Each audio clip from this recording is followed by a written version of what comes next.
நீங்கள் பார்த்துக் கொண்டிருப்பது உங்கள் விஜய். வெல்கம் டு பெரிதும் பெரிது கேள். இது தமிழக கல்லூரிகளுக்கு இடையேயான பெரும் விவாதம். ஒரு நாடு, ஒரு நாகரிகம் அப்படின்னு எடுத்துட்டா அந்த நாடு, அந்த நாகரிகத்தை மதிப்பிடுவதற்கு நம்ம 2 அளவுகோல்களை வைத்திருக்கிறோம். ஒன்று, அந்த நாடு எந்த அளவிற்கு தொழில்நுட்பத்தில் வளர்ச்சி அடைந்திருக்கிறது, இல்ல அந்த நாடு எந்த அளவிற்கு கலை இலக்கியங்களில் வளர்ச்சி அடைந்திருக்கிறது. இந்த 2 அளவுகோலைத்தான் வைத்து ஒரு தேசத்தை, ஒரு நாகரிகத்தை நம்ம மதிப்பிடுகிறோம். இன்றைக்கு பெரிதும் பெரிதுகள் இந்த விஷயம் குறித்து தான் விவாதிக்க விரும்புகிறது. இதில் ஒரு முக்கியமான ஒரு விஷயம், பெரிதும் பெரிதுகளில் விவாதிப்பதற்காக 2 கல்லூரிகள் 2ஆம் கட்டத்திற்கு வந்திருக்கிறீர்கள். முதலாவதாக SRM பல்கலைக்கழக மாணவர்கள் வந்திருக்கிறீர்கள். வரவேற்கிறேன், வாழ்த்துக்கள். இவர்களோடு மோதுவதற்காக சென்னை கிறித்துவ கல்லூரி மாணவர்கள் வந்திருக்கீங்க, வாழ்த்துக்கள். உண்மையில இந்த 2 கல்லூரிகளுமே இந்த தலைப்பையே நீங்க ரிஃப்ளெக்ட் பண்றீங்க. ஒன்று SRM பல்கலைக்கழக மாணவர்கள், நீங்க தொழில்நுட்பம் சார்ந்து இந்த தொழில்நுட்பத்தை, டெக்னாலஜியை பிரதிநிதித்துவப்படுத்துகிற விதத்தில், முதன்மைப்படுத்துகிற விதத்தில் வந்திருக்கீங்க. அதே போல் சென்னை கிறித்துவ கல்லூரி கலை இலக்கியம் சார்ந்த ஒரு கல்லூரி தான். இந்த தலைப்பு குறித்து பேசுவதற்கு முன்பாக உங்களுடைய கருத்துக்கள், நீங்க என்ன சொல்ல போறீங்க, நீங்க விவாதிக்க விரும்புகிற அத்தனை செய்திகளையும் மதிப்பிட்டு உரசி பார்ப்பதற்காக அவர் பேனலிஸ்ட் திரு ஜெயமோகன் அவர்கள், திரு சோம வள்ளியப்பன் அவர்கள், திரு புகழேந்தி அவர்கள். சமூக மேம்பாட்டிற்கு முக்கியமான தேவை தொழில்நுட்பம் சார்ந்த துறைகளின் வளர்ச்சியா, இல்லை கலை இலக்கியம் சார்ந்த துறைகளின் வளர்ச்சியா? இது குறித்து தான் பெரிதும் பெரிதுகள் இன்றைக்கு விவாதிக்க போகிறது. ஒரு சொசைட்டின்னு பார்த்துட்டா ஒரு தனி மனுஷனோட கிளப் ஆஃப் இண்டிவிஜுவல் வந்து ஒரு சொசைட்டியில் இருந்துட்டு அவங்களோட மேம்பாட்டு, சொசைட்டியோட மேம்பாட்டுக்காக ஒரு இண்டிவிஜுவலோட கேரக்டர் அண்ட் ஹேபிச்சுவல் வந்து பிளேஸ் அ வைட்டல் ரோல். அந்த இண்டிவிஜுவலோட கேரக்டர் அண்ட் ஹேபிட்ஸை ரிஃபைன் பண்ணுறதுக்காக ethics and culture and moral values place and அதை விட இம்பார்ட்டன்ட் ரோல். டெக்னாலஜி வந்து புகுட்டாதுங்க. உங்களுக்கு வந்து டெவலப் பண்ணுறதுக்காக வேணா, சஃபஸ்டிகேட்டட் லைஃப் கொடுக்க வேணா டெக்னாலஜி யூஸ் பண்ணலாம், அதை அவாய்ட் பண்ண முடியாது. ஆனால் ஒரு மனுஷன் மற்ற மனுஷனை புரிஞ்சு மனுஷனா வாழணும்னா எத்திக்ஸ் அண்ட் வேல்யூஸ் கண்டிப்பா வேணும் லைஃப்ல. டெக்னாலஜி எதை கொண்டு வந்திருக்கு உங்களுக்குள்ள? டிப்ரெஷன். அந்த ஆர்ட்ஸ் அண்ட் லிட்ரேச்சர்ல என்ன சொல்லியிருக்காங்கன்னா, உன்னோட எமோஷன்ஸை நீ எப்படி வெளிப்படுத்தணும், எந்த சிச்சுவேஷன்ல எக்ஸ்பிரஸ் பண்ணணும், உன்னோட இமோஷன்ஸ் இதுன்னு சொல்லி அழகா நம்மள சொல்லியிருக்காங்க. ஆர்ட்ஸ் அண்ட் லிட்ரேச்சர் உன்னோட உண்மையான உணர்வை வெளியே கொண்டு வருது. ஆனா நீங்க டெக்னாலஜிக்கல் லைஃப்ல பாத்துட்டீங்கன்னா ஒரு ஆர்டிஃபிஷியல் லைஃப். கலை வந்து தொழில்நுட்பத்தோட சேர்ந்துதான் மட்டும்தான் அது வந்து ஒரு அழகான கலையா நம்மளுக்கு தெரியும். இப்ப technology is a facilitating mode. ஒரு நாகரிகத்துல இருந்து இன்னொரு நாகரிகத்துக்கு நம்ம மூவ் பண்ணணும் அப்படின்னா அதுக்கு டெக்னாலஜி கண்டிப்பா தேவை. தொழில்நுட்பம் இல்லாத சமூகமும் சரி, தொழில்நுட்பம் இல்லாத கல்ச்சரும் சரி, ஒரு நாகரிகமும் சரி அழிஞ்சிடும். மெசபடோனியன் கல்ச்சர் எடுத்துக்கோங்க. சக்கரம்ங்கிற ஒரு விஷயம் வந்தது அப்படிங்கிறது காரணத்தினாலதான் கடல் கடந்து நம்மளால போக முடிஞ்சது. ஒரு இடத்துல இருந்து இன்னொரு குச்சை வந்து இன்னொரு இடத்துக்கு கொண்டு போக முடிஞ்சது. உங்களுடைய கலையா இருக்கட்டும், உங்களுடைய இலக்கியமா இருக்கட்டும், ஒரு இடத்துல இருந்து இன்னொரு இடத்துக்கு போக முடியல அப்படின்னா அது அழிஞ்சு போயிடும். கலையா இருந்தாலும் இலக்கியமா இருந்தாலும் அதுக்கு கண்டிப்பா பரவல் தேவை. அந்த பரவலுக்கு தேவையானது வந்து நாகரிக வளர்ச்சியில கண்டிப்பா இருக்கணும். அந்த நாகரிக வளர்ச்சிக்காக ஒரு தொழில்நுட்பம் இருந்தால் மட்டும்தான் அது வந்து மேம்பட்ட சமூகமா இருக்க முடியும், ஒரு ரிச்சான சமூகமா இருக்க முடியும். இப்ப ராஜராஜ சோழன் கட்டின பெரிய கோயில் எடுத்துக்கோங்க. It's a technologically Marvel. அது நீங்க கலைன்னு சொல்லலாம். உங்க பார்வையில் அது கலையா தெரியுது. அதுல எவ்வளவு தொழில்நுட்பம் இருந்திருக்கு. உங்களுடைய தொழில்நுட்பம் இருந்த ஒரே ஒரு காரணத்தினால தான் ராஜராஜ சோழனுக்கு அப்படி ஒரு கலையை ஏற்படுத்தணுங்கிற அவசியமே வந்தது. இப்ப 1947க்கு அப்புறம் ஜவஹர்லால் நேரு சொன்ன ஒரே ஒரு ஸ்டேட்மெண்ட் என்ன தெரியுமா? சயின்ஸ் அண்ட் டெக்னாலஜி மட்டும்தான் என்னோட நாட்டை வந்து மேம்பட்ட சமூகமா மாற்ற முடியும். கிரியேட்டிவிட்டி இல்லாம உங்களால எதுவுமே பண்ண முடியாது. எந்த ஒரு ஆர்ட்ஸ்ல பார்த்தாலுமே உங்களுக்கு டெக்னாலஜி தான் அங்க பிளேஸ் ஆயிருக்குன்னு சொல்லிட்டு நீங்க எக்ஸாக்டா சொல்ல முடியாது. ஒரு கற்பனை திறன், கிரியேட்டிவிட்டி பவர் தான் இதுல பிளேஸ் ஆயிருக்கு. நெக்ஸ்ட் திங் இஸ் பண்படுத்துதல். ஒரு மனுஷனை பண்படுத்துதல்னா என்ன? நீங்க உருகி அழுகிறீங்க, அப்போ உங்க டெக்னாலஜி வந்து நீங்க அழுகும் போது உங்க கண்ணீர் வருது, அதை தொடக்கிறதுக்கு உங்க கை வருமா இல்ல டெக்னாலஜி வருமா உங்களுக்கு? என்னோட நாட்டுல வந்து எக்கனாமிக் growth கிடையாது. என்னோட நாடு வளமையான நாடு கிடையாது. ஓகேங்களா? பசின்னு வருது. பசின்னு வரும்போது எக்கனாமி வந்து நம்ம நாட்டில் கிடையாது, பாவர்ட்டி இருக்கு. அந்த நேரத்தில் உங்களோட ஆர்ட் அண்ட் லிட்ரேச்சர் வந்து உங்களுக்கு சாப்பாடு போடுமா, இல்லை ஃபுட் வந்து சாப்பாடு போடுமா? அதுக்கு டெக்னாலஜி தேவையில்லை. சரிங்க, டெக்னாலஜி எந்த அளவுக்கு கல்ச்சரலி உங்களை டெவலப் பண்ணுதுன்னு சொல்லுங்க பார்க்கலாம். கார்ல போறது கல்ச்சரலி டெவலப்டா இல்ல ஒரு மனுஷனை புரிஞ்சு சமுதாயத்துல சேர்ந்து வாழ்றது கலாச்சாரமா? அத சொல்லுங்க. உங்களுடைய கல்ச்சர்ங்கிறது 20% இருந்ததுன்னா என்னோட டெக்னாலஜி வந்து 80% இருந்ததுன்னா மட்டும்தான் அது வளமான சமூகம். நான் ஒரு இன்ஜினியர். நான் யூஜி +2 முடிச்சுட்டு யூஜி ஃபர்ஸ்ட் போகும்போது எனக்கு ஒரு ஐடியா இல்லை, ஒரு சின்ன ஐடியா மட்டும்தான் இருந்தது. இன்ஜினியரிங்னா என்னன்றது மட்டும்தான் இருந்தது. ஆனால் இன்ஜினியரிங் முடிச்சுட்டு நான் ஃபைனல் இயரில் வரும்போது வெளியே இருக்கிற எக்ஸ்டர்னல் திங்ஸை எப்படி அப்சார்ப் பண்ணி அதுக்கு மூலியமாக நான் எப்படி லாஜிக்கல் ரீசனிங் பண்ணி க்ரியேட்டிவிட்டியும் நான் எப்படி இன்டியூஸ் பண்ணுறதுன்னு கற்றுக்கிட்டது எனக்கு இன்ஜினியரிங் அண்ட் டெக்னாலஜி மூலியமாக தான். இப்போது நம்ம கிட்ட இருக்கிற இந்த டெக்னாலஜியே அது வந்து result of technology leaf frogging. அப்படின்னா என்னன்னா, ஒரு பரிணாம வளர்ச்சியிலிருந்து இன்னொரு பரிணாம வளர்ச்சிக்கு போகிறது யாராலையுமே தவிர்க்க முடியாது. தாமஸ் ஆல்வா எடிசன் அவங்க வந்து பல்பை கண்டுபிடிக்கலன்னா ஆட்டோமேட்டிக்கலாக ஒரு செஞ்சுரி இல்லை 2 செஞ்சுரிக்கு அப்புறம் யாராவது ஒருத்தர் கண்டிப்பாக கண்டுபிடிச்சிருப்பாங்க. நம்ம சாப்பிட்ற சாப்பாடு, குடிக்கிற தண்ணி, இது எல்லாத்துலேயுமே உங்களுக்கு டெக்னாலஜி இருக்குன்னு உங்களுக்கு தோணலையா? ஒரு மனுஷன்றவன் வந்து ஒரு சமூக விலங்கு. முன்னாடி சொன்ன மாதிரி அவன் சமூகத்துல வந்து சேர்ந்து வாழணுன்றதுக்கு வந்து மிக முக்கிய தேவை வந்து அகவளர்ச்சி. அந்த அகவளர்ச்சி அடைந்தா மட்டும்தான் அவன் புறத்தில் சிறப்பாக செயல்பட முடியும். இதை நம்ம முதல்ல ஞாபகம் வச்சுக்கோங்க. அகவளர்ச்சியை அடையாம அகத்துக்குள்ள அவன் யாருன்னே அவனை தெரிஞ்சுக்காம வெளியில வந்தான் அப்படின்னா அவனுக்கான அந்த இடம் வந்து வெற்றிடமா மாறிடும். மற்ற எல்லா உயிரினங்களிடமிருந்து சோழகிற விஷயம் தான் மனுஷனை பிரிச்சு காமிக்குது. இந்த நீங்க சொன்ன டெக்னாலஜின்ற விஷயம் லீட்ஸ் டு டீஹியூமனைசேஷன் அப்படின்றாங்க. மனித நேயத்தை மறுக்கிறது அப்படின்னு சொல்றாங்க அவங்களோட டெக்னாலஜி. அந்த சோளுங்கிற விஷயம் ஏன் இருக்க வேணும் அப்படின்னா, தன்னை பத்தி தெரிஞ்சுக்கிறதுக்கு. என்னை சுத்தி இருக்கிறவனுக்கு வலிச்சா எனக்கு எப்படி அந்த வலி தெரியணும், எனக்கு சுத்தி இருக்கிறவனுக்கு பசிச்சா அந்த பசி எப்படி இருக்குன்னு எனக்கு தெரியும். என்னோட சுற்றத்து கூட நான் ஒட்டி வாழ வேண்டும் என்றால் நான் உள்ளேயே அக வளர்ச்சி பெற வேண்டும், ஆன்ம வளர்ச்சி பெற வேண்டும். அதற்கு பின் தான் என்ன புறத்துல வந்து நான் போய் பேச முடியும். இன்னைக்கே பாருங்க, எல்லா காலேஜஸ்லயும் பாருங்க, ஆர்ட்ஸ் அண்ட் லிட்ரேச்சர்ல இருக்கிறவங்க தான் தங்களை அதிகபட்சமாக சொசைட்டிலையும் சோசியலாவும் அதே மாதிரி ஸ்போர்ட்டிங் ஆக்டிவிட்டிலும் தன்னை வந்து ஈடுபடுத்திருக்காங்க. ஆனா சயின்ஸ் அண்ட் டெக்னாலஜில இருக்கவங்களுக்கு எல்லாம் ஒரே ஒரு கூர்மை, ஒரு கடிவாளம் கட்டிய ஒரு பார்வை. இந்த பார்வையா இது பண்ணணுமா, இது பண்ணிட்டு நம்ம போயிட்டே இருக்கணும், நம்ம சுற்றி இருக்கவங்களை பத்தி யாரை பத்தி கவலைப்படக்கூடாது, அந்த மாதிரி ஒரு பாங்க நீங்க வச்சிருக்கீங்க. நான் வெங்கடேஷன் கிட்ட ஒரே ஒரு கேள்வியை நிறுத்த இருக்கணும். ஆக்சுவலா அவர் சொன்னார் வந்து சயின்ஸ் அண்ட் டெக்னாலஜி பீப்புள்லாம் கடிவாளம் கட்டின மாதிரி அவங்க வாதையில போவாங்கன்ட்டு. இண்டஸ்ட்ரியல் ரெவல்யூஷன் அந்த ஸ்டீம் இன்ஜினை எடுத்துட்டு வந்தது எதுக்காக?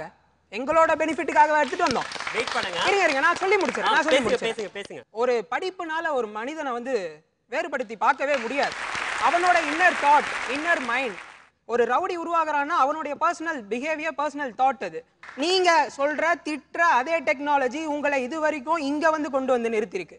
அது மேலேயே ஏறி நின்று அவங்கெல்லாம் வேஸ்ட், சயின்டிஸ்ட் வேஸ்ட், அவங்கெல்லாம் அவங்கவுங்க பாதையில போறாங்க, ரொம்ப செல்ஃபிஷ் அப்படின்னு சொல்றது எனக்கு ரொம்ப மன வருத்தமா இருக்கு, வேடிக்கையாகவும் இருக்கு. சயின்ஸ் அண்ட் டெக்னாலஜி மட்டுமே புகட்டப்பட்ட ஒரு ஸ்டூடெண்ட் இப்படி வளர்றான்.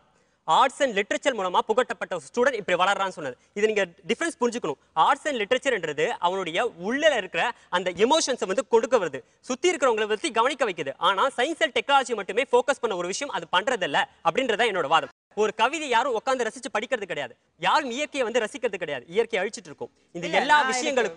இந்த எல்லா விஷயத்துக்கும் ஆணி வேற இருக்கிறது சயின்ஸ் அண்ட் டெக்னாலஜி. ஆனால் இந்த எல்லா விஷயங்களும் ரசிக்க சொல்கிறது ஆர்ட்ஸ் அண்ட் இல்ல. நான் ஒரே ஒரு எடுத்துக்காட்டு கூற விரும்புறேன். இப்போ டெக்னாலஜி உங்களோட லைஃப்ல எப்படி ஒன்று இணைஞ்சிருக்குன்றதை கொஞ்சம் யோசிச்சு பாருங்க. காத்தால ஆரம்பிக்கிற வேலையில இருந்து எழுந்துக்கிறதுல இருந்து தூங்குற வரைக்கும் உங்க டெக்னாலஜி ஒன்று இணைஞ்சிருச்சு. ஆனா ஆர்ட் அப்படி கிடையாது. இந்த சமூகம் மனித நேயம் மிக்கவர்களால் நிரம்பி வழிய வேண்டும் அப்படின்னு நான் நினைக்கிறேன். அதுக்கு ஆர்ட்ஸ் அண்ட் லிட்ரேச்சர் தான் தேவை. தேங்க்யூ. தொழில்நுட்ப தரப்போட நான் சொல்ல வேண்டிய விஷயம் ஒன்று இருக்குது. ஆஸ்திரேலியாவில் இருந்து கனடா வரைக்கும் பயணம் பண்ணும்போது நான் கவனித்த ஒரு விஷயம் இருக்குது. தொடர்ந்து உலகமே ஒரு கோழி முட்டை மாதிரி வெள்ளையும் மஞ்சளுமா இருக்கிற மாதிரி தெரியும். மஞ்சள் இனம் ஒன்று, வெள்ளை இனம் ஒன்று. இந்தியா உலகம் முழுக்க நீங்கள் பார்த்தீங்கன்னா மஞ்சள் இன நாடுகள், நிறைய நாடுகள் வந்து தொழில்நுட்ப ரீதியில் மிகப்பெரிய வளர்ச்சி அடைஞ்ச நாடுகள் இருக்குது.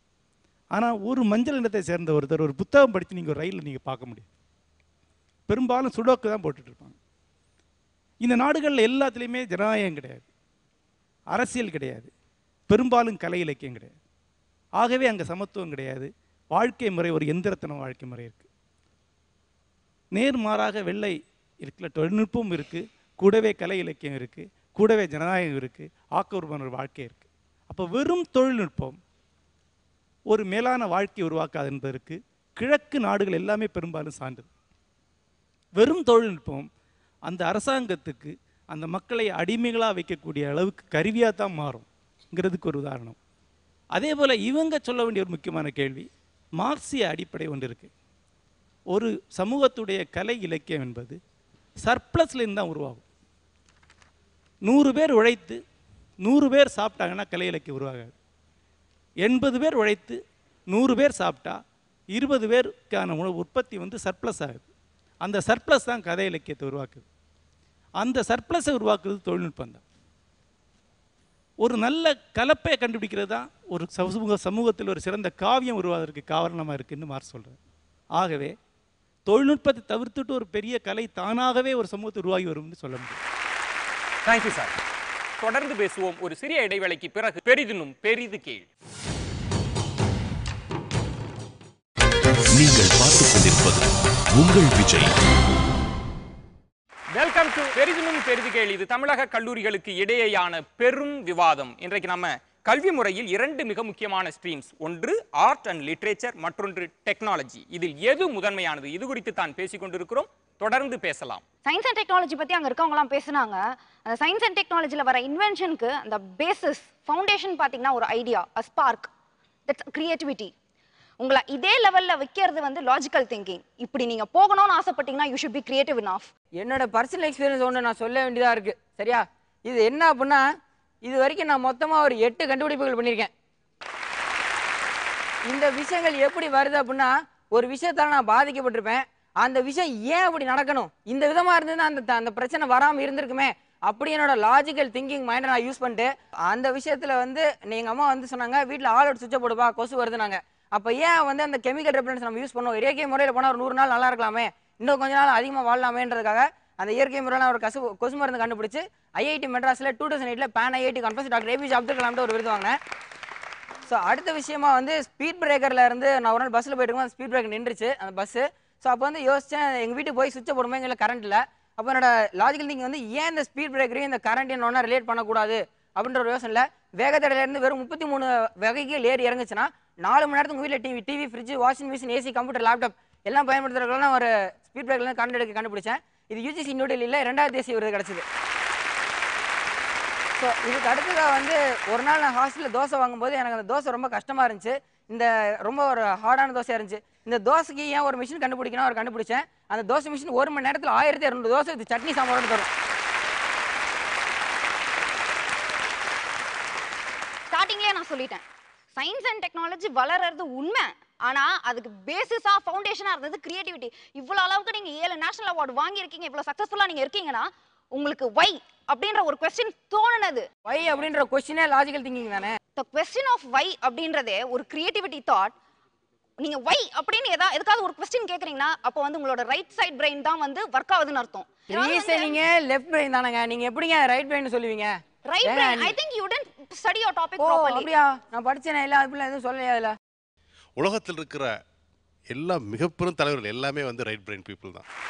they don't attach logic. ஆனா அவங்களுக்கு கீழே இருக்கவங்க எல்லாமே வந்து லெஃப்ட் பிரெயின். Thank you sir. குழந்தை பருவத்துல நம்ம பெற்றோர்கள் நம்மளுக்கு சொல்லி கொடுக்குற மொராலிட்டிஸ், எத்திக்ஸ், வேல்யூஸ் எல்லாமே ஒரு லிட்ரேச்சர்ல இருந்தோ ஆர்ட்ல இருந்தோ தான் நம்மளுக்கு கிடைக்குது. அது இளமை பருவத்துக்கு நான் வரும்போது இந்த உலகை நான் எப்படி பார்க்க வேண்டும், என்னை சுற்றி இருக்கிற மனிதர்களை நான் எப்படி பார்க்க வேண்டும் என்பதை எனக்கு கற்றுக் கொடுக்கிறது. அது மட்டும் இல்லாம ஆர்ட் அண்ட் லிட்ரேச்சரோட இம்பாக்ட் வந்து கிரீக் philosophy, catharsis அப்படிங்கிற ஒரு philosophy மூலம் நம்ம எக்ஸ்பிளைன் பண்ணலாம். அதாவது catharsis அப்படின்னா என்னன்னா, ஒரு ஆடியன்ஸோ இல்ல அங்க நடிக்கிற ஒரு ஆர்டிஸ்டோ யாரா இருந்தாலும் அங்க அவன் நடிக்கிறத வந்து அவன் இமோஷனலி அதோட அட்டாச் ஆயிடுவான். அப்படி அட்டாச் ஆகும்போது தவறு அப்படின்னு தோன்றினால் அவனுக்குள்ள மனசுல ஒரு ஃபியர் வரும். அந்த ஃபியர் மூலம் இந்த தவறை நான் செய்யக்கூடாது அப்படிங்கிற ஒரு கிளென்சிங் ஆஃப் த சோல் ஏற்படும். ஒரு நல்ல விஷயம் அப்படின்னா இதை நான் ஃபாலோ பண்ணணும் அப்படின்னு his soul gets cleansed. அதாவது சொசைட்டியவே 4ஆ பிரிச்சிடலாங்க. பேசிக்காவே அடித்தட்டு மக்கள், அதுக்கப்புறம் lower middle class, upper middle class, rich strata. இந்த ரிச் ஸ்ட்ரேட்டா கிட்ட தான் பணம் நிறைய இருக்கும். அவனால தான் முழு மனசோட அந்த கலையை அனுபவிக்க முடியும், ரசிக்க முடியும். ஏன்னா அவன்கிட்ட நிறைய பணம் இருக்கு. அதனால அவன் என்ன பண்ணுவான், அடுத்த ஸ்டெப்பை நோக்கி நகர்ந்து போவான். மனுஷனுக்கு எப்பயுமே ஒரு ஸ்டெப்ல இருந்து அடுத்த ஸ்டெப் போகணும். ஆனா இதே ஒரு ஏழையானவனுக்கு மேல ஒரு நிலைமைக்கு போனோம் அப்படின்னா அவனுக்கு முதல்ல உணவு தேவை இல்லைங்களா? ஒரு மிடில் கிளாஸ் பர்சனுக்கு மேலே போனோம் அப்படின்னா அவனுக்கு ஒரு நல்ல வேலை, பணம் தேவை. இதெல்லாம் தான் ஃபர்ஸ்ட் பார்க்கணுமே தவிர, சொன்னீங்க ரிச் எப்போ ஆகுறீங்களோ அப்போதான் உங்களால் என்டர்டெயின்மெண்ட்டையும் முழு மனசோட ஏற்றுக்க முடியும், அனுபவிக்க முடியும். கலை அப்படிங்கிறது எப்பயுமே ஒரு மனுஷனுக்கு தான் அப்படின்னு கர்வத்தை கொடுத்துதான் இருக்கு. ஏன்னா நீங்க நிறைய கலாச்சாரத்தை பாக்குறீங்க. நீங்க வந்து ஒரு இனத்தை, ஒரு மொழியை, ஒரு கலாச்சாரத்தை பின்பற்றுவராக இருந்தால் உங்களால் அடுத்த கலாச்சாரத்தையும் மொழியையும் இனத்தையும் ஏற்றுக்கொள்ள முடியவில்லை. அதற்கு சிறந்த உதாரணமாக நாம் பார்ப்பது தமிழ் கலாச்சாரம். அதாவது நம்ம கலாச்சாரம் சிறந்தது தான், நான் இல்லைன்னு சொல்லவே இல்லைங்க. அதுக்காக வெஸ்டர்ன் கலாச்சாரம் அவங்களுக்கு சிறந்தது. சிலரால் தான் அதை ஏற்க முடிகிறது, பலரால் அதை ஏற்க முடியவில்லை.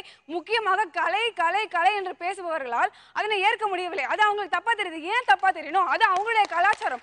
மனிதனா பார்க்க விடாம கலாச்சாரத்தை முன்னாடி நிறுத்தி பார்க்க வைக்கிறதுக்கு காரணம் இதுதான். நீங்க இப்படி வளர்க்கப்பட்டிருக்கீங்க. ஆனா டெக்னாலஜி அப்படி கிடையாது. டெக்னாலஜின்னு ஒண்ணு நிறைய வந்த பின்னாடி தான் 1960s 1990sல வந்த பின்னாடி தான் சைபர் கல்ச்சர் ஃபார்ம் ஆயிருக்கு. சைபர் கல்ச்சர் தான் மனுஷனா பார்க்கிறதுக்கான உங்களை யோசிக்க வச்சிருக்கு. Art has its own identity in the sense இந்த மொபைல் வருது, இதுக்கு அடுத்த மொபைல் வரும். ஆனா லிட்டரேச்சர் நேத்துக்கும் ஷேக்ஸ்பியர், இன்னைக்கும் ஷேக்ஸ்பியர், நாளைக்கும் ஷேக்ஸ்பியர். சேஞ்ச் இஸ் கான்ஸ்டன்ட் முதல்ல உணருங்க. நீங்க அன்னைக்கு இருந்த மாதிரி இன்னைக்கு வரைக்கும் இருக்க முடியாது, மாறிக்கிட்டே இருக்கணும். மாற்றத்துக்கு ஏத்த மாதிரி art will teach you lessons. சரி, நான் ஒண்ணே ஒண்ணு கேக்குறேன். அதுக்கப்புறம் நீங்க சொன்னீங்க இது பண்றேன், இதுக்கு அடுத்து இதை பண்ணணும், இதுக்கு அடுத்து இதை பண்ணணும். ஏழை பணக்காரன் ஆகணும், பணக்காரன் இன்னும் பணக்காரன் ஆகணும். இந்த கண்டென்ட்மென்ட் இல்லாத லைஃப் தாங்க ஒரு டெக்னாலஜி கொடுக்குது. நான் எதுல இருக்கேனோ அதுல கண்டென்ட்டடா இருக்கணும் அப்படின்னு சொல்லி கொடுத்தது என்னோட ஆர்ட் மொராலிட்டிஸ் தாங்க. நான் உங்ககிட்ட ஒரே ஒரு கேள்வி கேட்கிறேன். இப்போ டெக்னாலஜி டெவலப்மெண்ட் ஆயிருக்கு, ஓகேவா? டெவலப்மெண்ட் ஆயிருக்கு. இப்போ இருக்கிற ஸ்டேஜ்ல 35% of the suicides happen only due to depression அப்படிங்கற ஒரு சர்வே 2010ல சொல்லுது. ஏன் இந்த டிப்ரெஷன்? இதே ஆர்ட் அண்ட் லிட்டரேச்சர் மூலமா ஒரு வளர்ந்த ஒரு சமுதாயமா இருந்தா இந்த டிப்ரெஷன் அப்படிங்கறதே இருக்காது. ஏன்னா people will be emotionally balanced. இப்பவே மக்கள் emotionally balanced இல்ல. நீங்க ஆர்ட்ஸ் அண்ட் சயின்ஸ் படிச்சிருக்கீங்க, இவ்ளோ எமோஷனலா பேசிட்டு இருக்கீங்க. யாரும் டெக்னாலஜிக்காரங்க வந்து வா வா வா வா என்கிட்ட வந்து வேலை பாரு, டிப்ரெஷன் ஆயிரு, சாகு அப்படின்னு எந்த டெக்னாலஜியும் சொல்லலங்க. இன்டைரக்ட்டா இம்போஸ் பண்றீங்க, வேற வழி இல்லை அப்படிங்கற ஸ்டேஜ்ல. ஏன் தெரியுமா? ஆர்ட் அண்ட் லிட்டரேச்சர் பதிக்க வச்சிட்டு நீங்க மேல மேல வந்து என்ன தெரியுமா பண்றீங்க? உங்க பேஸ்மென்ட் வீக் ஆனாலும் பரவாயில்லை, என் பில்டிங் ஸ்ட்ராங்கா இருந்தா போதும் நீங்க நினைக்கிறீங்க. உங்க கருத்துல நீங்க ஸ்ட்ராங்கா இல்ல. ஒரு மனிதன் அவனாக ஸ்ட்ராங்கா இருக்கணும், அவனுக்கு எது தேவைன்னு அவன் உணரணும். ஏங்க அவங்க கருத்துல அவங்க ஸ்ட்ராங்கா இருக்கணும்னா அவங்க அதை படிச்சிருக்கணும் இல்லையா? ஆனா இப்போ ஒரு குழந்தை 16 வயசு வரைக்கும் படிக்கிற வரைக்கும் ஆர்ட் அண்ட் லிட்டரேச்சரா சொல்லி தரீங்க. ஏன் ஹிஸ்டரி இல்ல, இங்கிலீஷ் இல்ல, 10th ஸ்டாண்டர்ட் வரைக்கும். ஆனா சயின்ஸ் 12th ஸ்டாண்டர்ட் வரைக்கும். Many schools don't give that group, they don't give importance. வாழ்க்கையில் இறந்து போகிற, வாழ்க்கையை முடித்து விட்ட, ரிட்டையர் ஆகிவிட்ட எவரிடம் மைக்கை நீட்டினா நீ எப்படி உணர்கிறாய் என்று கேட்டால் பல வெற்றியாளர்கள் சொல்லுவது நான் வெறுமையாக உணர்கிறேன் என்று. டெக்னாலஜி இல்லாமலே வாழ்க்கையை முழுமையாக பல்லாயிரம் ஆண்டுகளாக மனித இனம் சந்தோஷமாக வாழ்ந்திருக்கிறதே. இப்பொழுது டெக்னாலஜி வந்தும் ஏன் வெறுமை? இவ்வளவு தகவல் தொடர்பு சாதனங்கள் வந்தும் ஏன் தொடர்பில்லை? இவ்வளவு பிரயாண வசதிகள் வந்தும் ஏன் நெருக்கம் இல்லை என்பது போன்ற கேள்விகளை நீங்கள் எழுப்பலாம். தொடர்ந்து பேசுவோம் ஒரு சிறிய இடைவேளைக்கு பிறகு. பெரிதினும் பெரிது கேள். நீங்கள் பார்த்துக் கொண்டிருப்பது உங்கள் விஜய்.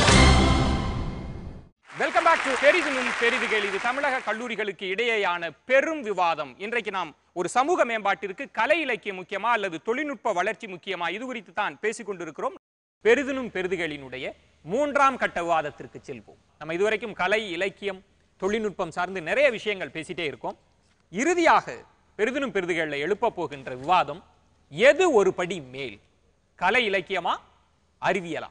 ஒரு சமுதாய மேம்பாடுக்கு வந்து கண்டிப்பா தொழில்நுட்பம் தான் முதல் இடத்துல இருக்க வேணும். உதாரணத்துக்கு இந்தியன் எக்கனாமி எடுத்துக்கலாம். இண்டிபெண்டன்ஸ் அப்போ நம்ம வந்து நம்மளுக்கு தேவை வேண்டிய சாப்பாடே வந்து நம்ம இம்போர்ட் பண்ற நிலைமையில இருந்தோம். அதனால நம்மளுக்கு என்னதான் இருக்கிற கொஞ்சம் எக்கனாமியும் நம்ம வந்து இம்போர்ட் சாப்பாடுக்காகவே செலவு பண்ணோம். பட் ஆனால் இப்போ தொழில்நுட்பம், எஸ்பெஷலி கிரீன் எவல்யூஷன், ஒயிட் எவல்யூஷனால இப்போ நம்ம வந்து நம்ம செல்ஃப் சஃபிஷியண்டாக இருந்தது போக இப்போ எக்ஸ்போர்ட்டும் பண்ணுறோம். ரெண்டாவது விஷயம் வந்து ஆஃப்ரிக்கா பற்றி கண்டிப்பாக சொல்லியே ஆகணும். ஆஃப்ரிக்கா வந்து culturally it's very rich country.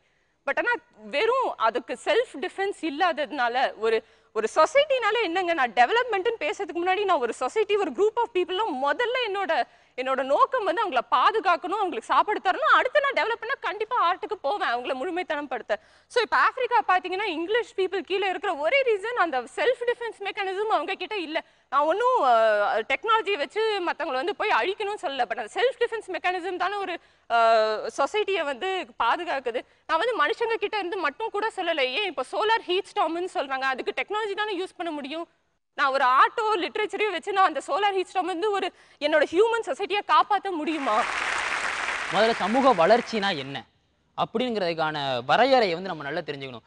முதல்ல தேவையான உணவு, ரெண்டாவது சுத்தமான குடிநீர், மூணாவது பாதுகாப்பான வசிப்பிடம், நாலாவது முறையான கல்வி, ஐந்தாவது வாழ்வாதாரத்திற்கான உறுதி, ஆறாவது போதுமான போக்குவரத்து வசதி, ஏழாவது மக்களை முடிவுகள் எடுப்பதில் பங்கேற்க வைப்பது, எட்டாவது மனிதனின் மாண்பும் சுயமரியாதையும் உயர்த்துவது. இதுதான் ஒரு சமூக வளர்ச்சிங்கிறது. இன்னைக்கு இந்த தமிழ் சமூகத்தினுடைய இந்த இந்திய சமூகத்தினுடைய நிலைமை என்ன? தமிழ்நாட்டில் பல பல்கலைக்கழகங்கள்ல சமூகவியல் என்ற துறையே இல்லை. இருக்கிற ஒரு சில பல்கலைக்கழகங்களையும் கூட சரியான ஆசிரியர்களும் இல்லை, சரியான வசதிகளும் இல்லை. இந்த அவல நிலைக்கான காரணம் தான் என்ன? நம்ம மரபு சார்ந்த விஷயங்களை அறவே வெறுத்துட்டோம், அறவே ஒதுக்கிட்டோம். கலை இலக்கியத்தை நம்ம மறந்துட்டோம். இது மட்டும்தான் இந்த சமூகத்தை சிந்திக்க விடாம பண்ணது. இன்னொன்று, நம்ம சுதந்திரத்துக்கு பிறகு கொஞ்சம் வருஷம் கழிச்சு இவங்களும் சொன்னாங்க பசுமை புரட்சின்னு. நம்ம செயற்கை உரங்கள்லாம் கொண்டு வந்து போட்டோம் பசுமை புரட்சி இது பண்ணுறதுக்காண்டி. ஆனால் அந்த பசுமை புரட்சியினுடைய இன்றைய விளைவு என்ன? இன்னைக்கு நம்மளுடைய மண்ணி எல்லாம் மலட்டுத்தன்மையோடு இருக்குதுங்க. நம்மளுடைய சுதந்திரம் முழு வேகத்தில் தமிழ்நாட்டில் பரவுறதுக்கு ஒரு முக்கியமான காரணம் 2 விஷயம். ஒன்று பாரதியாருடைய கவிதைகள், இன்னொன்று வீதி நாடகங்கள். ஒவ்வொரு வீதியிலையும் போயிட்டு பொம்மலாட்டத்தை வச்சுட்டு வந்தே மாதரம் சொல்லும்போது சின்ன குழந்தைங்கலாம் சொல்லிச்சு வந்தே மாதரம்னு. அதுதான் வந்துச்சு. இந்த கலைங்கிறது மக்கள்கிட்ட இருக்கும், மக்களுடைய வாழ்வாதாரத்தை பிரதிபலிக்கிறதா இருக்கும். பாரதியார் ஒரு திங்கர். அவர் திங்க் பண்ண விஷயம் அவருக்குள்ளேயே இருக்கலாம், சரியா? அது அவர் ஜஸ்ட் இந்த இண்டிபெண்டன்ஸை பத்தி யோசிச்சாருன்றதுனால அது மக்கள்கிட்ட போய் சேரல. பிரிண்ட் மீடியா ரொம்ப ஒரு முக்கியமா எல்லா ரெவல்யூஷனரிக்கும் கால் மார்க்ஸ்ல இருந்து லெனின்ல இருந்து பாரதியார்ல இருந்து எல்லாருமே either they were associated with a newspaper or book எழுதி இருந்தாங்க. அதுக்கு தான் டெக்னாலஜி. இல்லனா உங்களுக்கு பாரதியார் யாருன்னே தெரிஞ்சிருக்காதுங்க. உங்களுக்கு இண்டிபெண்டன்ஸ் வாங்கணும்ன்ற தோணல், அந்த இன்ஸ்பிரேஷன் வந்திருக்காது. நீங்க இந்த அச்சு இயந்திரத்தை எடுத்ததுக்காண்டி இதுக்கான விஷயங்களோட, அதுவும் உங்களுக்கான கேள்வியான இண்டஸ்ட்ரியல் ரெவல்யூஷனோட நான் வைக்கிறேன். இந்த மறுமலர்ச்சி காலம்ங்கிறது 15ஆம் நூற்றாண்டுல ஐரோப்பால வைக்கப்பட்டுச்சு. இதோடைய ஒரு வெளிப்பாடு இதுல கலையில நடந்துச்சு, இலக்கியத்தில் நடந்துச்சு. இந்த இடத்துல தான் நமக்கு யாரெல்லாம் வர்றாங்கன்னா, இத்தாலியோட தான்தே வர்றாரு, தெற்காதோங்கிற பிரெஞ்சு நாட்டுக்காரர் வர்றாரு, ஜான் ரூஸ்லின் அப்படிங்கிற ஜெர்மானியர் வர்றாரு. இவங்க எல்லாருமே வர்றாங்க. இந்த பீரியட்ல தான் சயின்டிபிக் இனோவேஷனான அச்சு இயந்திரம் தயாரிக்கப்படுது. ஆனா இந்த வளர்ச்சிங்கிறது மக்கள் கிட்ட இருந்துச்சு. ஆனா இன்னைக்குள்ள தொழில்நுட்பம்ங்கிறது மக்கள் கிட்ட இருக்குதா இல்ல ஒரு முதலாளிகள் கையில இருக்குதா? நான் நேரடியாவே சொல்றேன், நான் அச்சு இயந்திரத்தை நான் எதிர்க்கல. அச்சு இயந்திரத்தை நான் மனசார ஒத்துக்கிறேன், அந்த அறிவியல் நான் ஒத்துக்கிறேன். அணு உலையை நான் அதே மாதிரி ஒத்துக்க மாட்டேன். அது எப்படிங்க? டெக்னாலஜி உங்களுக்கு எலக்ட்ரிசிட்டி கொடுக்கறத ஒத்துப்பீங்க, கோல் பவர் கொடுக்கறத ஒத்துப்பீங்க, ஆனா நியூக்ளியர் பவரை ஒத்துக்க மாட்டீங்க. அது எந்த விதத்துல? டெக்னாலஜி ஒரு சொசைட்டி மேம்பாடு, டெக்னாலஜிக்கு உள்ள பொறுப்பு ஆர்ட் லிட்ரேச்சருக்கு அந்த அளவு இல்லை. நான் ஏன் சொல்றேன், உங்களுக்கு என்ன கரண்ட் தேவை? முதல்ல நாங்க கோல்ல இருந்து கொண்டு வந்தோம், அப்புறம் ஃபியூவல்ல இருந்து கொண்டு வந்தோம். இல்ல ஃபியூவல்ல பொல்யூஷன் இருக்கு, எங்களுக்கு ஹெல்த் ப்ராப்ளம், நீங்க அதுக்கப்புறம் சரி பயோகேஸ் கிளீன் ஃபியூவல் கொண்டு வந்தோம். ஒவ்வொரு தடவையும் டெக்னாலஜி தான் பொறுப்பா அட்ரஸ் பண்ணுது ஒரு இது. அதனால தான் நான் சொசைட்டி டெவலப்மெண்ட்னு சொல்றேன். இது அணு உலை சம்பந்தப்பட்ட விஷயம் மட்டும் இல்லை. நான் அணு உலைங்கிறது கரண்டான விஷயத்துக்காண்டி எடுத்துக்கிட்ட ஒரு விஷயம்தான். நான் ஒட்டுமொத்தமா இன்னைக்கு இருக்கிற தனியார்கள் கிட்ட இருக்கிற அறிவியல் தொழில்நுட்பத்தை தான் நான் எதிர்க்கிறேனே தவிர, நான் மக்கள் கிட்ட இருந்த அறிவியல் தொழில்நுட்பத்தை நான் எதிர்க்கல. அந்த தொழில்நுட்பம் மக்கள் கிட்ட இருந்துச்சு. ஆனா இன்னைக்குள்ள தொழில்நுட்பம் அப்படி இல்லைங்கிறதா என்னுடைய சரி. அது மாராலிட்டி ஆச்சு. உங்களுக்கு ரூரல் ஏரியால இருக்கிற ஒரு இடத்துக்கு போய் இந்த டெக்னாலஜி சேர்க்க முடியல, அது உங்க தப்பு. நாங்க டெக்னாலஜி உங்க நீட சாட்டிஸ்ஃபை பண்ணிட்டோம். தேங்க்யூ பிரியதர்ஷினி, சிபி. திரு ஜெயமோகன் சார், சிபி, பிரியதர்ஷினி, இந்த 2 பேருடைய ஆர்குமெண்டேட்டிவ் ஸ்கில்ஸ் எப்படி இருக்கு அப்படின்னு நீங்க நினைக்கிறீங்க? இவங்க பேசிட்டு இருந்ததில் ஒரு முக்கியமான விடுபடல் ஒன்று இருந்தது. தொழில்நுட்பம் வேறு, அறிவியல் வேறு, பொறியியல் வேறு. சயின்ஸ் அண்ட் டெக்னாலஜி சயின்ஸ் வேறு, டெக்னாலஜி வேறு. டெக்னாலஜிக்கு லாஜிக்கல் திங்கிங் விதவும் முழுமையை நோக்கி கொண்டு போகணும்லாம் சொல்ல முடியாது. சயின்ஸ் இண்டிவிஜுவல் தாட்ல தான் வருது. ஆனால் பலவீனமான ஒரு தரப்பாக இருந்தாலும் ஒவ்வொரு தரப்பையும் ஒவ்வொரு வாதத்தை எடுத்து தனக்காக பயன்படுத்தி கொண்ட விதத்தில் பிரியதர்ஷினி மிக சிறப்பாக வாதாடினார் என்று சொல்கிறேன். Thank you sir. யூஎன்ல 2008ல் ஒரு கான்ஃபரன்ஸில் சொல்கிறாங்க. என்ன சொல்கிறாங்க அப்படின்னா, technology only can bring economy can eradicate poverty. இது எந்த நேஷனுக்கும் பொருந்தும். அது இந்தியாவா இருந்தாலும் சரி. India is a populated very very very populated nation. சரிங்களா? நம்மள்ட்ட ஹியூமன் ரிசோர்சஸ் அதிகமாக இருக்குது. இந்த ஹியூமன் ரிசோர்சஸை வந்து டெக்னாலஜியோட சேர்க்கும் போது India will be developed nation. நீங்க டெக்னாலஜியால எங்களை அழுத்தி வச்சிருக்கீங்க. ஒருவேளை இந்தியா இன்னையில இருந்து ஆர்ட்ஸ் அண்ட் லிட்டரேச்சருக்கு முக்கியத்துவம் கொடுத்தது அப்படின்னா நீங்க டெக்னாலஜியால எத்தனை ஆண்டுக்குள்ள முன்னேற்றீங்களோ இல்லையோ அதுல பாதிக்குள்ள இந்தியா முன்னேறிடும். பாவர்ட்டி ரேட்டை குறைச்சிருக்கோம். இவ்ளோ பெரிய பாப்புலேஷனுக்கு சாப்பாட்டுக்காண்டி அதே ஒதுக்கின நேரத்துல தான் பல பல 1000 டன் அரிசிகள் வந்து எந்த விதமான தொழில்நுட்ப உதவிகளும் இல்லாம அங்கனக்குள்ள போய் புழுங்கு அரிசிகளா கடந்துட்டு இருக்குது. அதை கொண்டு போய் ஏழை மக்களுக்கு கொடுக்கறதுக்கு உங்க டெக்னாலஜியால முடியல. டெக்னாலஜிக்கு உயிர் இல்லைங்க. நீங்க டெக்னாலஜினால நாங்க வச்சோன்னா எந்த டெக்னாலஜி சொல்லுச்சு? டெக்னாலஜிங்கிறது ஒரு சாதாரண ஒரு விஷயம், அதை வந்து ஒரு ஃபெசிலிட்டி அவ்வளவுதான். ஆனா அந்த டெக்னாலஜிக்கு அறத்தை கொண்டு வர்றது, எது நல்லது எது தீங்கதுங்கிறத கொண்டு வர்றது எங்களுடைய ஆர்ட் அண்ட் லிட்டரேச்சர் தான். உங்களுடைய கலாச்சாரம், நம்மளுடைய கலாச்சாரம் சொல்லிக்கிறேன். நம்ம இந்தியாவோட கலாச்சாரம் வந்து 20,000 ஆண்டுகளும் சரி, 20,000 ஆண்டுகள் ஓகேங்களா, 35,000 ஆண்டுகளாக இருக்கட்டும், இந்து சமவெளியா இருக்கட்டும், இவ்வளோ ஆண்டுகளுமே வந்து நம்ம கல்ச்சுரலி ரிச் நேஷன் ஓகேங்களா. இவ்வளோ தூரம் வந்து கல்ச்சுரலி ரிச் நேஷன் என்ன வந்து இந்தியாவோட டெவலப்மெண்ட்டுக்காக உதவுச்சுன்னு சொல்லிட்டு நீங்க சொல்லுங்க. we are only culturally rich. நம்மளோட கலாச்சாரம், நம்மளோட டெக்னாலஜிக்கல் வேர்ல்டுங்கிறது only 100 years. ஒரே ஒரு நிமிஷம் செல்வ பிரகாஷ் ஒரு கேள்வி எழுப்பி இருக்கிறார். இதுக்கு யார்கிட்ட பதில் இருக்கு? ஒரு குட் கவர்னன்ஸ் என்ன தெரியுமா? ஃபர்ஸ்ட் ஒரு content life, peaceful life, rest இருக்கணும், மனுஷங்களை புரிஞ்சிருக்கணும். புரிஞ்சுதுங்களா? மொத்தத்துல மனுஷங்க சோம்பேறியா இருக்கணும்ன்றீங்க நீங்க. ஒரு மனுஷனோட பேசிக் நீட்ஸ் நீங்க சொல்லுங்க. இப்ப ஃபுட், ஷெல்டர் அண்ட் செக்யூரிட்டி. இந்த ஃபுட், ஷெல்டர் அண்ட் செக்யூரிட்டி வந்து உங்களோட கலை அண்ட் அறிவியல் இலக்கியத்தால அதத்தான வேல்யூ சொல்லி தரது உங்களுக்கு. அதத்தான டெக்னாலஜி உங்களுக்கு வந்து வயலன்ஸ் சொல்லி தரது முக்கியம் இல்லங்க, வாழணும் அதுதான் முக்கியம். ஒரு நாட்டோட வளர்ச்சி வந்து எல்லாத்துலயுமே வந்து சமநிலையில இருக்கணும். இன்னைக்கு வந்து அதிகபட்சமா டெக்னாலஜிக்கு முக்கியத்துவம் கொடுக்கப்பட்டு விட்டது, ஆனா ஆர்ட்ஸ் அண்ட் லிட்டரேச்சர் கொடுக்கல. அதனால என்ன விளைஞ்சது அப்படின்னா சயின்ஸ் அண்ட் டெக்னாலஜியால பண்ண முடியல. ஒரு மனுஷனை வந்து சொசைட்டிக்கு அட்டாச்சா மாற்ற முடியல சயின்ஸ் அண்ட் டெக்னாலஜியால. ஆனா ஆர்ட்ஸ் அண்ட் லிட்டரேச்சரால மட்டும்தான் சொசைட்டியை பண்ணி திங்க் பண்ண வைக்க முடியும். அவனை நேர்த்தி உள்ள ஒரு மனுஷனை ஆக்க முடியும். அவனை சொசைட்டி பண்ணி ஃபீல் பண்ண வைக்க முடியும். டெக்னோ ப்ரோக்ரசிவிசம் இருந்தால் மட்டுமே ஒரு நாடு சோஷியலாவும் கல்ச்சரலாவும் எக்கனாமிக்கலாவும் வளர முடியும். சமூகம்ங்கிறது வந்து ஒரு நேர்கோட்டான ஒரு விஷயம் இல்லை. இது வந்து ஒரு சிக்கலான பின்னி பிணைஞ்ச ஒரு விஷயம் தான் இந்த சமூகம். ஆனா இந்த அறிவியல் வந்து இந்த சமூகத்தை எப்படி பார்க்குதுன்னா, யாருக்கெல்லாம் வாய்ப்பு கிடைக்குதோ அவன்லாம் வாழ்வான், வாய்ப்பு இல்லாதவன் செத்து போயிடுவான் அப்படிங்கிற இதில் தான் பார்க்குது. ஆனால் இது இல்லை ஒரு சமூகத்துடைய வளர்ச்சிங்கிறது. ஏன்னா ஒரு சமூகத்தில் வந்து எல்லாருமே இருப்பாங்க, ஆண்கள் இருப்பாங்க, பெண்கள் இருப்பாங்க, திருநங்கைகள் இருப்பாங்க, குழந்தைகள் இருப்பாங்க, மாற்றுத்திறனாளிகள் இருப்பாங்க. எல்லாரையும் சேர்த்து வளர வைக்கணும்னா ஒரு கலை இலக்கியத்தால் மட்டும்தான் முடியும். ஏன்னா இதுதான் வந்து எல்லாரையும் அடியிலிருந்து எல்லாரையுமே இணைச்சி வந்து பார்க்குற விஷயம். நம்மளுடைய பிரதிபலிப்பா, நம்மளுடைய வாழ்வாதாரத்தான ஒரு பிரதிபலிப்பா பார்க்கறதுக்கான காரணம் இந்த கலை இலக்கியத்துக்கிட்ட தான் இருக்குது. ஏன்னா இது மக்கள்கிட்ட இருக்கிற ஒரு விஷயம்.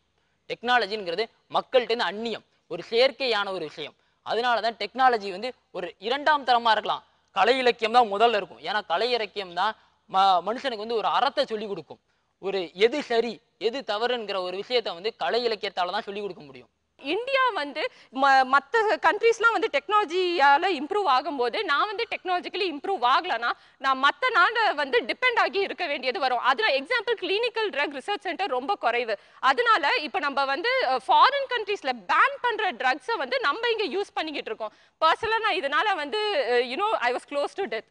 ஓகே, ஆனா வந்து வேற வழி இல்லை, நம்மகிட்ட கிளினிக்கல் ட்ரக் ரிசர்ச் சென்டர் இல்லாததுனால அவங்க கொடுக்கறத நம்ம அக்செப்ட் பண்ணி தான் ஆகணும். இந்த நிலைமைக்கு நான் இந்தியாவை விட மாட்டேன். எல்லா துறையிலையும் இந்தியா வந்து செல்ஃப் சஃபிஷியண்டா இருக்கணும். ஆர்ட் அண்ட் லிட்டரேச்சர்ல இருக்கு, ஆனா மற்ற இதுல இல்ல. அதனால நான் இப்ப வரைக்கும் இந்தியா வந்து டெக்னாலஜி தான் கான்சென்ட்ரேட் பண்ணுவேன். பெரிதும் பெரிதுகளினுடைய 2ஆம் கட்டத்தில் SRM பல்கலைக்கழக மாணவர்களும் சென்னை கிறித்துவ கல்லூரி மாணவர்களும் மிக கடுமையாக மோதி கொண்டிருக்கிறார்கள். தொடர்ந்து பேசுவோம் ஒரு சிறிய இடைவேளைக்கு பிறகு. பெரிதும் பெரிது கேள். நீங்கள் பார்த்துக் கொண்டிருப்பது உங்கள் விஜய். வெல்கம் பேக் டு பெரிதும் பெரிது கேள். இது தமிழக கல்லூரிகளுக்கு இடையேயான பெரும் விவாதம். இன்றைக்கு SRM யூனிவர்சிட்டி, சென்னை கிறித்துவ கல்லூரி மாணவர்கள் 2 பேருமே இந்த விவாதத்தில் ஈடுபட்டு இருக்கீங்க.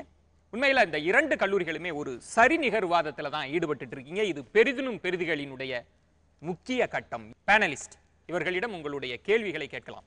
2 கேள்விகள். கலை இலக்கியவாதிகள் யதார்த்தமாக பேசுகிறார்களா, வாழ்க்கைக்கு உதவுகிறார்களா? 2வது, தொழில்நுட்பம் சாதாரண மக்களுக்கும் சக்தி கொடுக்கவில்லையா, வசதி வாய்ப்புகளை கொடுக்கவில்லையா? இப்ப கிடைச்சிருக்கிற வசதினால மனுஷன் இன்னும் லேசியா தான் போயிட்டு இருக்கான். அதாவது அந்த காலத்துல அம்மிக்கல் வச்சு ஆட்டி அது ஒரு எக்ஸசைஸா இருந்தது, மக்களுக்கு அது ஹெல்த் ப்ரமோட் பண்ணுச்சு. இது இப்போ பரவலான ஒரு பிரபலமான ஒரு கருத்தாக இருக்குது. அப்போ எல்லாம் அம்மி அரைச்சாங்க, ஹெல்த்தியாக இருந்தாங்க. இப்போ அம்மி அரைக்கல, ஹெல்த்தி இல்லைன்னு. இந்த வாதத்தை நான் ஒப்புக்கொள்ளவில்லை. ஏன் மனுஷன் பிறந்ததுலேருந்து அம்மி அரைத்து கொண்டே இருக்க வேண்டுமா? மனிதன் பிறந்ததே சிரமப்படுவதற்கு தான். ஏர் உழணுமா, அம்மி அரைக்கணுமா, சிரமப்படணுமா, நடந்தே போக வேண்டுமா? நான் ஒரு நார்மல் ஸ்பீட்ல போய் நான் சஸ்டெயின் பண்ணேன், நான் நல்லா வாழ்றேன்னா எனக்கு அந்த பீஸ்ஃபுல் லைஃப் போதும் அப்படிங்கறதா என்னோட வாதம். சரி, நான் ஒப்புக்கொள்கிறேன். கலை இலக்கியவாதிகள் யதார்த்தம் பேசுகிறார்களா? அப்ப அன்புன்றது யதார்த்தம் இல்லையா? பண்புன்றது யதார்த்தம் இல்லைன்றது எனக்கு அது ஒண்ணுதான். உங்களுக்கான கேள்வி, நீங்கள் சொன்னதில் ஒருத்தவங்க சொன்னீங்க ஜப்பான் டெக்னாலஜினால் முன்னேறி இருக்குன்று. சமீபத்தில் நீங்கள் செய்திகளில் பார்த்துருப்பீங்க, அங்கே பெரிய நிலநடுக்கமும் மற்ற சுனாமியும் வந்த பொழுது அங்கே மக்கள் அவ்வளவு பதட்டத்திலையும் குறிப்பிட்ட இடத்துலேருந்து நகர்ந்து போகிற பொழுது அத்தனை கார்களில் பயணிக்கிறவர்கள் ஒருவர் கூட ஹார்ன் பண்ணாமல், ஒருவரை ஒருவர் விரட்டாமல் அமைதியாக வெளியேறினார்கள். அவ்வளவு பெரிய தீவிரமான ஆபத்து, பின்னாடி அலை துரத்துகிறது, அவர்களை கவ்வ போகிறது, அமைதியாக போய் கொண்டிருக்கிறார்கள். அது சயின்ஸ் டெக்னாலஜிக்கு சொல்லி கொடுத்ததா, ஆர்ட்ஸ் அண்ட் லிட்ரேச்சர் சொல்லி கொடுத்ததா? ஆக்சுவலாக இது ஜப்பானுக்கு இது புதுசு இல்லை. ஏன்னா ஹிரோஷிமா நாகாசாக்கி போட உடனே அங்கே இருக்க நகரமே அழிஞ்சு போச்சு. அவங்க அப்போவே நொடிஞ்சு போல. திரும்பி தூக்கி வச்சது டெக்னாலஜி தானே தவிர கலையன் இலக்கியம் இல்லை. ஒத்துக்கிறீங்களா சார்? அதே மாதிரி அவங்களுக்கு ஒரு டெக்னாலஜிங்கிற தம்பி, டெக்னாலஜிங்கிற காரில் போகிறாங்க, ஹார்ன் அடிக்காம, பதறாம, அடுத்தவனை முந்தாம, அடுத்தவன் மேலே ஏறி குதிச்சு போகாத பண்பை சொல்லி கொடுப்பது சயின்ஸா லிட்ரேச்சரா? Literature sir, literature. நன்றி, தேங்க்யூ சார். முதல்ல இந்தியா ஒரு டெக்னாலஜி டெவலப் பண்ணுற நாடு இல்லை, நம்ம எல்லாம் ஒத்துக்கணும். முதல்ல we are consumer of technology. When we are not, technology not our strength. நம்ம எதை பயன்படுத்தணும் இந்த நாடு முன்னேற? எதுவுமே இன்வென்ட் பண்ணல இந்த நாடு, டெக்னாலஜி கிடையாது. We are consumer of technology. Sir இதுக்கு ஒரு பாயிண்ட் என்ன சொல்லணும்னா, we are consumer of culture too. வரேன், consumer of technology. Let be clear about it. Printing மிஷினை பற்றி அழகாக உதாரணம் சொன்னாங்க. பிரிண்டிங் மிஷினை யூஸ் பண்ணலாம் இந்த நாட்டில். அதில் எது புத்திசாலி? பிரிண்டிங் மிஷின் பண்ணுறது புத்திசாலித்தனமா, அல்லது அந்த பிரிண்டிங் மிஷினுக்குள்ளே போகிற விஷயத்தை உருவாக்குறது புத்திசாலித்தனமா? இன்றைக்கி உலகத்தில் இருக்கிற எல்லாத்தினாலையும் டிவி சேனல் உருவாக்க முடியுது. ஒரு நல்ல ப்ரோக்ராம் வெளியே வருதுன்னு வச்சுக்கோங்க, that make differentiate. That is our strength. மனிதர்களை இணைக்கக்கூடிய, மனிதனை இணைக்கக்கூடிய ஒரு இந்தியா இருந்து பாரோ டெக்னாலஜி லீவரேஜ் பண்ணுறது தான் புத்திசாலித்தனம். நம்மள்கிட்ட கிடையாது. We are not technology leader. But இதை பண்ண ஆரம்பித்தோம்னா, அதை யூஸ் பண்ணோம்னா நம்ம தலை சிறந்த நாடாக முடியும். அது புத்திசாலித்தனம். I'm not telling. This is one of the strategy for the country. Thanks. Thank you sir. Thiru Jeyamohan sir, உங்களுடைய கேள்விகளை நீங்க கேட்கலாம். நவீன தொழில்நுட்பத்தோடு போர், வார் பிரிக்க முடியாதபடி கலந்திருக்கிறதுங்கிறத பற்றி கடந்த 50 வருஷத்தில் உலக சிந்தனைகளில் முக்கியமான எல்லா சிந்தனையாளர்களும் பேசியிருக்கிறாங்க. உங்களுக்கு ஆர்வம் இருந்தால் பல முக்கியமான சிந்தனையாளர்களை பற்றி நான் சொல்ல முடியும். டாவின்சி பற்றி கேள்விப்பட்டிருப்பீங்க. அவருடைய முக்கியமான கண்டுபிடிப்புகள் அனைத்துமே போர் தொழில்நுட்பத்துக்காக கண்டுபிடிக்கப்பட்டது. அவருடைய வரைபடங்கள் இன்றைக்கி நூலாக வந்திருக்கு டாவின்சி பற்றி, டாவின்சி டிராயிங்ஸ். அதில் அவர் எழுதின கடிதங்கள் எல்லாமே போருக்காக தான் செய்திருக்கு. இன்றைக்கு நீங்கள் பயன்படுத்தக்கூடிய ராக்கெட், ஏன் ரசாயன உரம், ஏன் நீங்கள் இப்போ கையில் வச்சுருக்கிற பால் பாயிண்ட் பென் வரைக்கும் போருக்காக மட்டும்தான் வடிவமைக்கப்பட்டிருக்கு. நவீன தொழில்நுட்பம் போர்லேருந்து வெளியே வர முடியாது. இன்றைக்குள்ள நிலைமை அதுதான். 2 மாபெரும் போர்களை மனித குலத்தில் இதுவரைக்கும் பார்த்த பெரிய போர்களை இந்த மனித தொழில்நுட்பம் தான் உருவாக்கியிருக்கு. இன்னொரு மாபெரும் போர் நடந்தால் பூமியே இருக்காது. அப்படி நடக்க முடியாதபடி இதை தடுத்து வைக்கக்கூடிய சக்தி என்ன என்று கேட்டால் அது எத்திக்ஸாக தான் இருக்க முடியும். அப்போ இவ்வளவு பெரிய பிரம்மாண்டமான இந்த காட்டு குதிரைக்கு மேலே ஒரு கடிவாளம் தேவைப்படுது. அந்த கடிவாளத்தை பிடிக்கிறதுக்கு ஒரு மனிதன் தேவைப்படுறான். அந்த மனிதனுக்கு ஒரு விஸ்டம், ஒரு விவேகம் தேவைப்படுது. அதை கொடுக்கக்கூடிய கலை இலக்கியத்தை விட எந்த வகையில் தொழில்நுட்பம் மேலானதுன்னு நீங்கள் சொல்கிறீங்க? தொழில்நுட்பத்தை கட்டுப்படுத்தக்கூடிய சக்தி தொழில்நுட்பத்துக்கு கிடையாது. அப்போ தொழில்நுட்பத்துடைய அழிவு அம்சம் இருக்க, அதை யார் கட்டுப்படுத்துவாங்க? இன்றைக்கு குளோனிங்கை பற்றியோ அல்லது நவீன தொழில்நுட்பத்தை பற்றி எதை பற்றி பேச வந்தாலும் அது மேலே ஒரு வேல்யூ கண்ட்ரோல் இருக்குன்னு நம்ம சொல்கிறோம் இல்லையா? அதை யார் கொடுப்பாங்க? அதை கொடுக்கறதுக்கான ஒரு டூல் உங்களுடைய தொழில்நுட்ப கல்விக்குள்ளே இருக்கா? இது எப்படி சொல்லணும் அப்படின்னா, தே ஆர் ப்ரொடெக்டர்ஸ் அப்படின்னு சொல்லலாம். என்னோடது நான் king, technology is a king அப்படின்னா என்னைய சுற்றி வந்து காவலர்களாக நிற்க வேண்டியவங்க வந்து ஆர்ட் அண்ட் லிட்ரேச்சருங்கிறத நான் சொல்லுவேன். அது நான் வந்து டெக்னாலஜி வந்து செருப்பாக நினைக்கல. It's backbone for me. என்னை தூக்கி நிறுத்தி நடந்து போகணும் அப்படின்னா எனக்கு பேக் போன் தேவை. அந்த பேக் போன் இல்லைன்னா என்னால் இருக்க முடியாது. ஐ கம்பேர் த டெக்னாலஜியை வந்து நான் வந்து கிங்கோட கம்பேர் பண்ணுறேன். என்னை சுற்றி ப்ரொடெக்டர்ஸாக இருக்கிறாங்க. எனக்கு வந்து கிங் தான் சார் பெரிய ஆள். எனக்கு ஆர்ட் அண்ட் லிட்ரேச்சர் சொல்லிக் கொடுக்குறதுக்கு மந்திரி இருந்தால் போதும். நீங்கள் நான் இப்போ சொல்லும்போது ஆர்ட் அண்ட் லிட்ரேச்சரை கிங்காக சொல்லலை, அப்பாவாக சொல்கிறேன். கைப்பிடிச்சு பிள்ளைய கூட்டு போகிற சித்திரத்தை நான் கொடுக்குறேன். அறிவியலை வந்து பாதுகாக்கலை, வழிநடத்தி கூட்டிட்டு போகுது. அந்த வித்தியாசம் முக்கியமாக இருக்குது, நீ கவனிக்கணும். எனக்கு என்னென்னைக்கெல்லாம் அட்வைஸ் தேவையோ, நான் எப்பப்பெல்லாம் தப்பான வழியில் நடந்து போகிறனோ, ஒரு அரசன் எப்பப்பெல்லாம் தப்பான வழியில் நடந்து போகிறானோ அவனை திரும்ப கொண்டு வரதுக்காக மட்டும்தான் ராஜதந்திரி, ஆர்ட்ஸ் அண்ட் லிட்ரேச்சர். அப்போ வந்து இந்த இடத்துல பார்க்கும்போது அரசன் தான் மேலானவனா நான் நினைக்கிறேன். நன்றி. சரியான பதில் இல்லை, ஆனால் முக்கியமான சாத்தியமான நல்ல பதில். நன்றி. ரெண்டாவது முக்கியமான கேள்வி. கடந்த ஒரு 50 வருடமாக இந்தியாவில் அறிவியல் கற்றுக் கொடுக்கப்படுகிறது. 25 வருடமாக தொழில்நுட்பம் மிகப்பெரிய அளவில் சொல்லிக் கொடுக்கப்படுது. நம்முடைய மாணவர்களில் மிகச்சிறந்த மாணவர்கள் அநேகம் அத்தனை பேரும் தொழில்நுட்பத்துக்கு தான் போகிறாங்க, என்ஜினியரிங். ஆனால் இன்றைக்கு ஓரளவுக்கு உலக சிந்தனைகளை தெரிந்தவன் என்ற முறையில் உலக தொழில்நுட்பத்துறையில் நம்முடைய பங்களிப்பு என்பது அநேகமாக 0. ஒரு கண்டுபிடிப்பு, குறிப்பிடத்தகுந்த ஒரு சின்ன கண்டுபிடிப்பு கூட இன்றைக்கு வரைக்கும் நம்ம செய்து கிடையாது. நம்ம கம்ப்யூட்டர் துறையில் தான் பெரிய அளவில் பங்களிப்பாட்டி இருக்கிறோம். நம்ம இந்திய வம்சாவளியை சேர்ந்தவர் ஒருத்தர் கண்டுபிடிச்சதுன்னா அந்த யூஎஸ்பி சொல்லலாம். மற்றபடி எதுவும் முக்கியமானது கிடையாது. ஏன் நம்முடைய தொழில்நுட்ப கல்வி இந்த அளவுக்கு தோல்வி அடையுது? நம்ம வந்து 20,000 வருஷம் ஆயிருக்கு ஒரு கலாச்சாரத்தை வந்து டெவலப் பண்ணி கொண்டு வரதுக்காக. என்னோட டெக்னாலஜி என்னோட இந்தியாவுக்குள்ள வந்து 50 வருஷங்கள் தான் சார் ஆகுது. இந்த 50 வருஷத்தில் வந்து நான் வந்து தொழில்நுட்ப வல்லுநராக மாறணும், இந்த 50 இயர்ஸ்க்குள்ளே வந்து நான் பெரிய ஆள் ஆகணும் அப்படின்னு நினைக்கிறது சாத்தியமான விஷயமே கிடையாது. எனக்கு இன்னும் ஒரு நூற்றாண்டு தேவைப்படுது. நான் இந்தியா வந்து செல்ஃப் சஸ்டெய்னிங்காக கொண்டு வரணும், என்னோட நாட்டில் வந்து பெரிய ஆளுங்க உருவாகணும் அப்படின்னா I need few more years. இதுவும் மிக நன்றா சொன்னீங்க. உங்ககிட்ட கேட்கக்கூடிய கேள்வி, நான் கடந்த 25 வருடங்களாக கலைக்கல்லூரிகளுக்கு சென்று இலக்கியம், இந்திய வரலாறு சம்பந்தமான மாணவர்களை கண்டு வரக்கூடியவன். நம்முடைய கல்வி முறையில் ஒரு மிகப்பெரிய வித்தியாசம் இருக்குது. இவங்களுக்கு கிடைக்கக்கூடிய தொழில்நுட்ப கல்வி என்பது அநேகமாக உலகத்தரம் வாய்ந்த கல்வி. இவங்க இங்கே கற்கக்கூடியது தான் ஹார்வர்ட் பல்கலை எடுத்து சொல்லிக் கொடுப்பாங்க. ஆனால் உங்களுக்கு தரக்கூடிய கல்வி இருக்க, அது நீங்கள் தமிழ்நாட்டுக்கு வெளியே போனாலும் அதுக்கு எந்த மதிப்பும் கிடையாது. இந்தியாவில் கலை இலக்கியம் உண்மையிலேயே சொல்லிக் கொடுக்கப்படுதா? இப்போ எப்படி கடன் வாங்கின தொழில்நுட்பத்தை பயன்படுத்தி இருக்கிறோமோ அதே போல தான் வரலாற்றிலும் இலக்கியத்திலும் முழுக்க கடன் வாங்கின சிந்தனைகளால் தான் வண்டி ஓடிட்டு இருக்கு. நாம் எந்த சிந்தனையை இந்த 50 வருஷத்தில் யோசித்திருக்கோம்? 50 வருடத்தில் உலகத்துக்கு நாம் அளித்த முக்கியமான வரலாற்று ஆசிரியர் யார்? தத்துவ சிந்தனையாளர்னு பார்த்தா அதுவும் ஏமாற்ற அளிக்கக்கூடியதாக தான் இருக்குது. இந்த நூற்றாண்டில் 50 வருஷத்தில் வந்த எத்தனை முக்கியமான சிந்தனையாளர்கள் உங்கள் கல்வி முறையோட உங்களுக்கு அறிமுகமாயிருக்காங்க? அப்போ எந்த அடிப்படையில் அறிவியலை கட்டுப்படுத்தக்கூடிய ஒரு அடிப்படை உங்களுக்கு இருக்குன்னு நீங்கள் நம்பலாம்?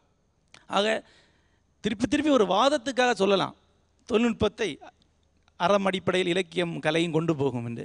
அப்படிப்பட்ட இடம் நமக்கு இல்லை. இந்த இடத்துல இவங்க கேட்குறாங்க, நீங்கள் கற்கக்கூடிய கல்வி நீங்கள் இன்காம்பிட்டன்ட் அப்படின்னு சொன்னால் என்ன பதில் சொல்லுவீங்க? எங்களுக்கான வாய்ப்புகள் வந்து எங்களுக்கு அளிக்கப்படவே இல்லை. இந்த சுதந்திர இந்தியாவில் இந்த கலை இலக்கியத்துக்கான வாய்ப்புகள் வந்து ஒரு இடத்துலையுமே நீங்கள் சரியான முறையில் அளிக்கப்படலை. எங்களுக்கு வந்து தொழில்நுட்பத்துக்கான வாய்ப்புகள் தான் அதிகமாக அளிக்கப்பட்டுச்சு. அதனால தான் அவங்களால முன்னேறி வர முடிஞ்சு. எங்களுக்கான வாய்ப்புகள் நீங்கள் எங்களுக்கு கொடுத்து இன்னொரு எங்களுக்கு ரொம்ப வேண்டாம், ஒரு 20-30 வருடத்துக்கு இவங்களுக்கு அளிக்கிற இவ்வளோ ஒரு வளர்ச்சி அடைந்த ஒரு தொழில்நுட்பத்தை கொடுக்குற மாதிரி எங்களுக்கு இவ்வளோ வளர்ச்சி அடைந்த எப்படி ஒரு இலக்கியத்தை பார்க்கணும், எப்படி ஒரு வரலாறை பார்க்கணுங்கிற விஷயத்தை நீங்கள் சொல்லி கொடுத்தீங்கன்னா நாங்களும் வந்து இவங்களுக்கு ஈக்குவலாக எங்களாலையும் வர முடியும். நன்றி. அந்த பக்கம் சொன்ன பதில்கள் சாமர்த்தியமான பதில் என்றால் ரொம்ப ஆத்மார்த்தமான பதிலாக இருந்தது. நன்றி. நமது கல்வி முறையில் 2 மிக முக்கியமான ஸ்ட்ரீம்ஸ், ஒன்று கலை இலக்கியம், மற்றொன்று தொழில்நுட்பம். இதில் எது முதன்மையானது? இது குறித்து தான் பேசிக் கொண்டிருக்கிறோம். ஒரு சிறிய இடைவேளைக்கு பிறகு சந்திப்போம். பெரிதினும் பெரிது கேள். நீங்கள் பார்த்துக் கொண்டிருப்பது உங்கள் விஜய்.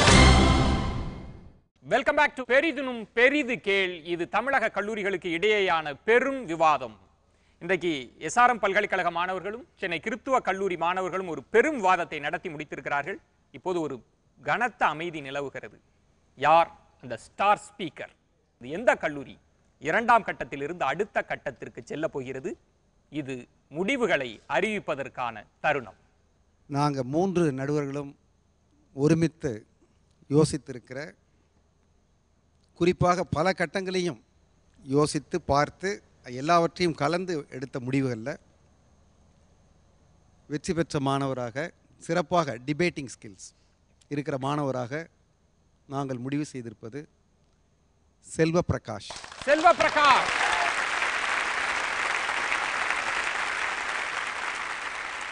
வாழ்த்துக்கள். குறிப்பாக திரு ஜெயமோகன் அவர்கள் கேள்வி கேட்டபோது சிக்கினார்கள் அவர்கள். சிறப்பான கேள்வி என்று நினைத்தோம். அவர் மந்திரி உதாரணமும் ராஜா உதாரணம் சொன்னது சரியான பதிலாக.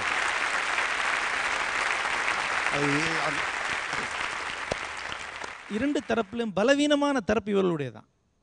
ஒரு பலவீனமான தரப்பை எடுத்துக்கொண்டு சாத்தியமான மிகச்சிறந்த வாதங்களை வைக்கக்கூடியதுதான் வாதத்துடைய சிறந்த நினைக்கிறேன். வாத திறமை என்ற அளவிலும் அதை சரியான வார்த்தைகளில் சொன்ன விதம் என்கிற அளவிலும் SRM மணி தான்.